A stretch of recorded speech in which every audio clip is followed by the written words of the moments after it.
intentar dar más oportunidades a quien menos tiene, ¿no? Que algunas personas nunca tendrán el mérito académico que tienen otras, pero sin embargo merecen igualmente poder realizar en algún momento el derecho a tener una educación completa, una perspectiva a lo largo de la vida.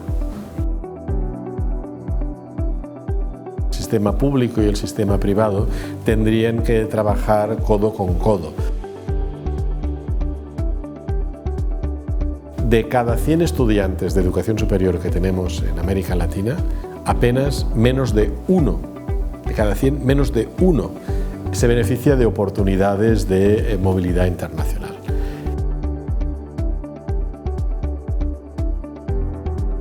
Bienvenido al Deber.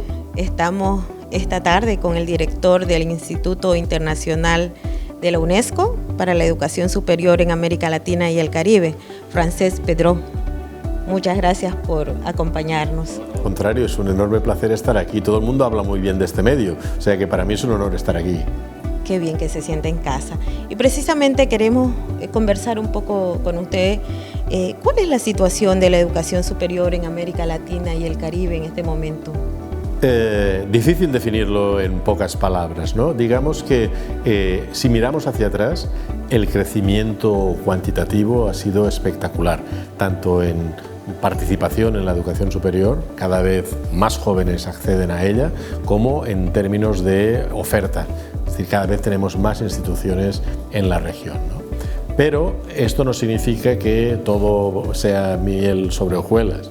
Tenemos por una parte un problema grave de calidad que queda reflejado en el hecho de que apenas 1 de cada 2 estudiantes que ingresa en la educación superior en la región se termina graduando en algún momento, ¿no? Entonces eso tiene mucho que ver con lo que sucede fuera de la universidad, una situación, por ejemplo, de dificultades económicas, porque no hay que olvidar que en muchos países incluso hay que pagar un arancel en las universidades públicas. Quiero decir que, por raro que parezca, hay un esfuerzo, además, sobre todo cuando pensamos en familias donde el hecho de que un joven o una joven se dedique a estudiar significa una pérdida de brazos, por decirlo así, y por tanto un coste de oportunidad muy elevado, no es extraño que suceda esto. Pero aparte también hay un problema derivado de la percepción que muchos jóvenes, una proporción importante de jóvenes tiene con respecto a la falta de interés, relevancia o pertinencia de los estudios universitarios, ¿no? De manera que, digamos, no terminan de estar convencidos que el esfuerzo que les va a suponer les vaya a rendir en el largo plazo. Esto en términos de calidad. Y luego tenemos el problema que arrastramos desde hace décadas de equidad, ¿no? Es decir, que la probabilidad de acceder, ya no digo de terminar, de acceder a la educación superior por término medio entre el quintil más alto económicamente de la región y el más bajo no es del doble, ni del triple, ni el cuádruple, es de 7 veces más. ¿Y esto es cuestión de oportunidades también? ¿Se puede decir por falta de oportunidades de algunos? Por supuesto que sí, por supuesto, es básicamente una cuestión de oportunidades y también de diseño del sistema, que en muchos casos parece haber sido creado para contribuir a perpetuar las diferencias en lugar de contribuir a limarlas, ¿no? En este sentido, entonces, da más, el sistema tal como lo tenemos organizado, da más a los que más tienen y está más lejos del alcance de los que menos tienen, ¿no? Es decir, nos faltan ahí una serie de políticas que permitan hacer lo que en otros países se llama una acción afirmativa, ¿no? Es decir, intentar dar más oportunidades a quien menos tiene, ¿no? Y eso la verdad es que es difícil, porque el vector económico-financiero es importante, pero también hay muchas instituciones y muchas perspectivas políticas que terminan diciendo que en definitiva también es una cuestión de mérito, ¿no? Es decir, que a la universidad no tiene que ir todo el mundo, sino los que se lo merecen. Sí, pero ¿cómo se construye el mérito? Tenemos todos las mismas oportunidades para llegar realmente a ser competentes por igual, o por el contrario, esas oportunidades están ya prescritas en el vientre de la madre, por decirlo así, ¿no? Por tanto, esa noción de mérito no nos termina de gustar y en la UNESCO preferimos apostar por el derecho universal a la educación superior, que significa reconocer que algunas personas nunca tendrán el mérito académico que tienen otras, pero sin embargo merecen igualmente poder realizar en algún momento el derecho a tener una educación completa, en una perspectiva a lo largo de la vida. ¿Y cómo ve la formación superior en Bolivia? Bueno, también de nuevo, si miramos hacia atrás, creo que se ha hecho un salto espectacular y como sucede en muchos otros países de la región, la situación actual no sería la que es de no ser por una contribución muy importante de las universidades privadas también, ¿no? Entonces, para ir bien, esos dos subsistemas, el sistema público y el sistema privado, tendrían que trabajar codo con codo. Porque es verdad que, lógicamente, necesitamos de la contribución de ambos. O sea, Bolivia no está en una situación económica por el momento, ni fiscal, por llamarle de algún modo, que permita decir, bueno, a partir de ahora se acabó la contribución privada, ¿no? Vamos a crear universidades públicas. Esto es impensable aquí y en la mayoría de los países, ¿no? Por tanto, es importante que el entorno político saque partido de esta diferencia, que en algunos casos puede ser oportunidades de colaboración, en otros de emulación. Hay cosas que el sistema público hace mucho mejor que el sistema privado, como por ejemplo su vinculación con la investigación, y hay cosas, como por ejemplo el trato al estudiante, que tal vez se puedan aprender más del sector privado, ¿no? O la tutorización, etcétera. Es decir, que ganamos todos si sumamos. Perfecto. Y no sé si tiene el dato de cuál es el índice de migración de estudiantes que se van a formarse a otros sitios o a otras regiones. Para el caso de Bolivia no lo tengo para ahora en la cabeza, quiero decir, lo tengo para el conjunto de la región y es un dato también que ofrece mucho margen de mejora. De cada 100 estudiantes de educación superior que tenemos en América Latina, apenas menos de uno, de cada 100, menos de uno se beneficia de oportunidades de movilidad internacional.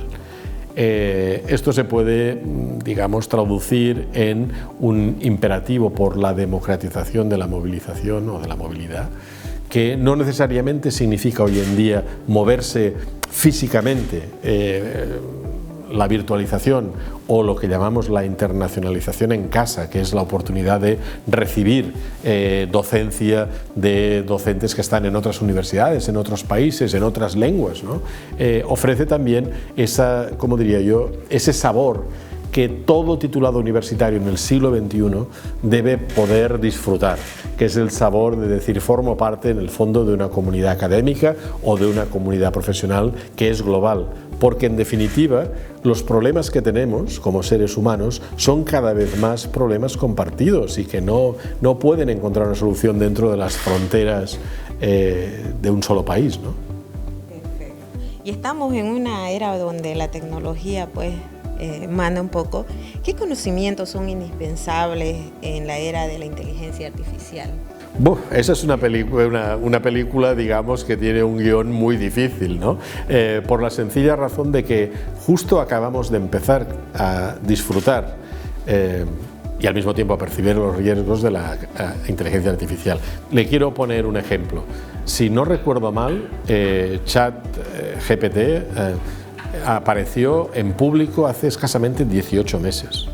Y debo confesar que tanto yo como la mayor parte de mis compañeros y compañeras en el instituto nos hemos vuelto usuarios asiduos de una serie de aplicaciones que en el fondo utilizan inteligencia artificial, ¿no? Por ejemplo, cuando preparamos un informe, desde la búsqueda de la literatura, la extracción de datos, la confección de análisis, todo. Es decir, lo voy a explicar de otra manera. Yo ahora no sería capaz de volver atrás.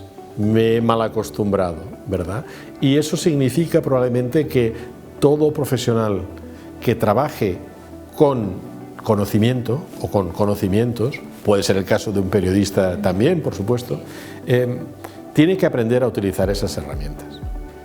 Porque si no, estás en desventaja profesionalmente. Es decir, totalmente. Y además es que realmente la experiencia de uso, que tiene una curva de aprendizaje que no es fácil necesariamente, rinde en definitiva. Es decir, invertir en entender cómo manejarte en ese contexto te sale a cuenta, porque en el fondo te facilita mucho el trabajo, te ahorra mucho tiempo, ¿no? Mucho tiempo.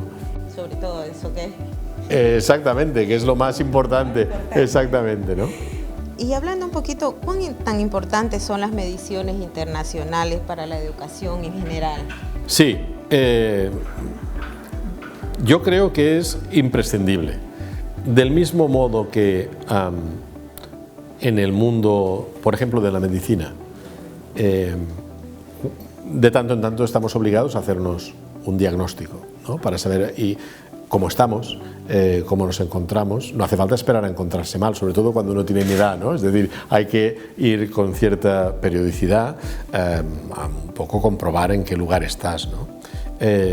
O, tomando otro ejemplo, cuando uno empieza a hacer deporte, ¿verdad? Uno hace sus mediciones para saber cuál es el progreso. Entonces, esas mediciones internacionales son tremendamente importantes porque le ayudan a uno a entender realmente si uno es, como cree, una persona alta o por el contrario es una persona de baja estatura, o si uno está gordo o por el contrario está delgado, ¿no? Es decir, si no tienes un elemento de comparación, nunca puedes saber exactamente cuán alto o cuán bajo. Yo creo que ahora, cuando me imagino las personas que están viendo esta grabación no pueden tener idea, aunque me vean, no pueden tener idea de cuán alto soy, ¿verdad? Necesitan alguna medición, no es que sea un dato importante, pero la pregunta es, ¿necesitamos ese dato? Algunos dirán, bueno, mientras yo vaya bien, ¿por qué tengo que ir al médico? ¿Por qué tengo que compararme con otros países? No, pero la cuestión es que si un país semejante a Bolivia, con el mismo nivel de inversión pública y privada en educación que Bolivia, consigue mejores resultados en la escuela, algo tenemos que hacer. ¿Cómo podemos aprender qué podríamos hacer? Viendo el ejemplo de ese otro país. O lo podemos ver desde otra perspectiva. Igual en una comparación internacional resulta que Bolivia está haciendo cosas muy bien hechas. Pues, ¿por qué vamos a negar el conocimiento de esa realidad, de eso que hacemos tan bien a otros países? El objetivo fundamental es conocer dónde estás para poder medir el progreso de una manera comparativa, longitudinal, pero al mismo tiempo también extraer lecciones que te permitan mejorar. Ese es el objetivo. O sea, vas a tener un diagnóstico con el objetivo no de llorar, no de que salir en la primera página del periódico recordándote cuán mal estás, sino más que nada para decir, bueno, ahora estoy aquí, dentro de un año, claro, exactamente. Perfecto. ¿Y cómo ve que Bolivia no se sume a pruebas como la PISA, por ejemplo? Yo me imagino que debe haber razones políticas que yo desconozco, ¿no? Desde el punto de vista estrictamente técnico, si no es PISA, que sea otra medición, la que estimen adecuada los países. UNESCO también tiene su propio sistema de medición a través del Laboratorio Latinoamericano de Evaluación Educativa, pero hay muchas más, están las evaluaciones de la IEA, es decir, hay mucho donde escoger. No sé yo hasta qué punto es sostenible una perspectiva que intente cerrar los ojos a la realidad. Es preferible saber dónde está uno, porque de esa manera siempre podrás el año próximo o dentro de 2 años o dentro de 5 decir, mira dónde estabas y mira dónde estás ahora.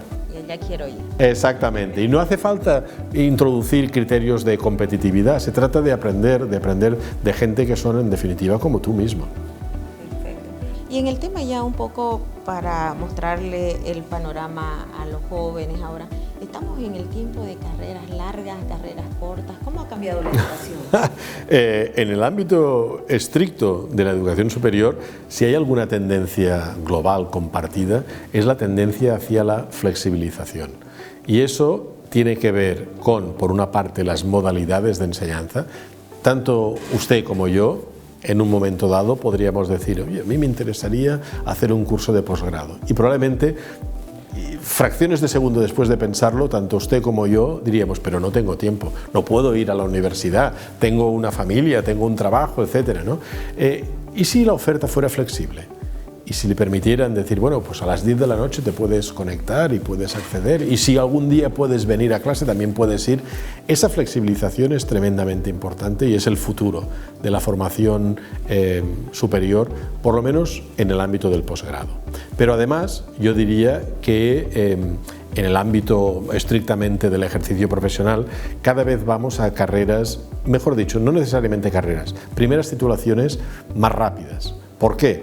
Porque, digamos, el esfuerzo que hay que hacer para conseguir la primera titulación en un contexto de crisis económica y laboral es quizá excesivo. Y hay que pensar en primeras titulaciones, como sucede en el ámbito internacional, tras 2 o 3 años de estudios universitarios. Pero es más, internacionalmente cada vez más vamos hacia las llamadas microcredenciales, que es la idea de decir, mira, yo soy ahora periodista o soy gerente de una empresa y me parece que me convendría mucho saber cómo puedo utilizar ChatGPT, por ejemplo. Para eso no vas a cursar una carrera universitaria. Es la capacitación permanente. Exactamente, pero si eso te lo ofrece una universidad en la que tú confías y es un curso que dura horas, por no decir 4 días, esto va a permitir que tú resuelvas tu laguna de conocimientos o de competencias y al mismo tiempo permite a la universidad cumplir con su función social básica, que es responder a necesidades sociales. Ahora te digo una cosa, este curso o este microcrédito o microcredencial tal vez lo tendrás este año y probablemente el año que viene, pero para seguir en la lógica de las microcredenciales la universidad tiene que pensar en algún momento que ese curso va a desaparecer, porque en su lugar, detrás de ChatGPT vendrá otra cosa. Entonces ese curso lo cancelará y tendrá que colocar otro en su lugar, ¿no? Es decir, toda esa flexibilidad que no tenemos en las carreras la podemos conseguir con ese mundo de credenciales que, si vienen validadas por una universidad bien referenciada, creo que son de tanto o más interés que una carrera larga, ¿no? Una última pregunta. Después de la pandemia, ¿estamos pagando algunas facturas en cuanto a educación superior o más bien desnudó falencias que se han podido subsanar? Es una pregunta muy interesante porque en el ámbito escolar tenemos una densidad muy grande de estudios que demuestran los efectos del llamado apagón educativo, ¿no? Y sabemos positivamente cuáles son los efectos, incluso a largo plazo, que puede tener para generaciones de niños y de niñas el hecho de no haber tenido una escolaridad normalizada durante 1 año, 2 años. En América Latina hemos sido la región donde el apagón ha durado más tiempo, ¿sí? Pero en el ámbito de la educación superior no tenemos ninguna referencia. Es decir, las instituciones parecen inclinadas a esconder la cabeza bajo el ala, ¿verdad? Y pretender como que en realidad no ha pasado nada. Yo cuento con frecuencia una anécdota de un, hoy le llamaríamos intelectual español muy conocido, Fray Luis de León, que fue a prisión por causas de la Inquisición española, ¿no? Y él era profesor en la universidad y cuando volvió después de años de prisión a su aula, a su púlpito en la universidad, empezó la primera clase diciendo algo así como decíamos ayer, es decir, como si no hubiera pasado nada. Y yo creo que en el ámbito de la educación superior hacemos también como si ese paréntesis no hubiera existido. Nosotros estamos trabajando ahora sobre la evidencia internacional existente para demostrar que las universidades tienen la obligación de reparar lo que fue para muchos un vacío durante esos prácticamente 2 años de continuidad pedagógica bajo la fórmula de educación remota de emergencia, ¿no? Entonces nos hemos dado cuenta de que la evidencia internacional, no digo que ese sea el caso también de Bolivia, pero probablemente parece demostrar que los estudiantes que ya partían de una buena base, que estaban acostumbrados al uso de la tecnología y que viven en contextos, digamos, socioculturales, ni siquiera económicos, socioculturales ricos, sacaron partido de esas nuevas fórmulas de enseñanza. Es decir, fue como un acelerador del aprendizaje y, por resumirlo mal, pero rápido, aprendieron más durante la pandemia, por paradójico que pueda parecer. En cambio, en el otro extremo de la escala tenemos, para empezar, una buena parte de las chicas que representan la primera generación de una familia que accede a la universidad y luego estudiantes de grupos vulnerables, por llamarles de algún modo, que durante la pandemia tuvieron que volver a sus comunidades de origen, faltos de conectividad de alto nivel, faltos de un contexto familiar en el que el padre, la madre pudiera explicarles cómo resolver las dudas que tenían. Estos empeoraron el nivel de sus conocimientos. Por tanto, Es posible que en términos globales nos hayamos quedado igual, que es lo que tienen las medias, ¿no? Pero esta media es porque hubo quienes aprendieron mucho más y hubo quienes aprendieron mucho menos. Entonces, la distancia que existe entre unos y otros es responsabilidad de las universidades atenderla. No esconder la cabeza bajo el brazo, sino demostrar públicamente qué medidas se están tomando de aceleración de aprendizajes, de tutorización de los estudiantes para garantizar que compensamos esas diferencias que pueden ser, como dije, tan importantes a lo largo de este periodo. Bueno, muchísimas gracias por respondernos y hablar sobre educación y lo que tenemos. Bienvenido. Ha sido un placer. Espero que no será la última vez. Lo esperamos. Claro que sí. Intentar dar más oportunidades a quien menos tiene, ¿no? Que algunas personas nunca tendrán el mérito académico que tienen otras, pero sin embargo merecen igualmente poder realizar en algún momento el derecho a tener una educación completa, una perspectiva a lo largo de la vida. El sistema público y el sistema privado tendrían que trabajar codo con codo. De cada 100 estudiantes de educación superior que tenemos en América Latina, apenas menos de uno, de cada 100, menos de uno se beneficia de oportunidades de movilidad internacional.